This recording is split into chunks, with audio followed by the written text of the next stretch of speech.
I've always wanted to try a Pixie drone, but I always feared they would be hard to use and easy to crash.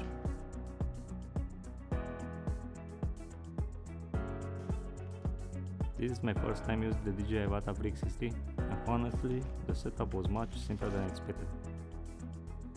Everything powers on quickly, and you've got different ways to control it.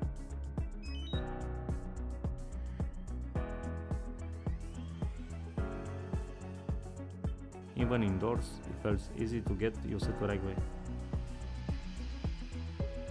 Outside, it becomes even more intuitive using the motion controller felt natural.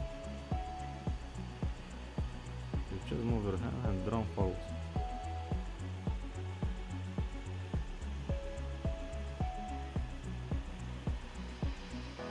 And with the remote control, everything stays smooth and easy to manage. What surprised me about this drone is how safe it feels. The drone can detect obstacles in all directions. You can actually see it reacting in real time, which makes flying a lot less stressful and it makes it easy to get shot like this.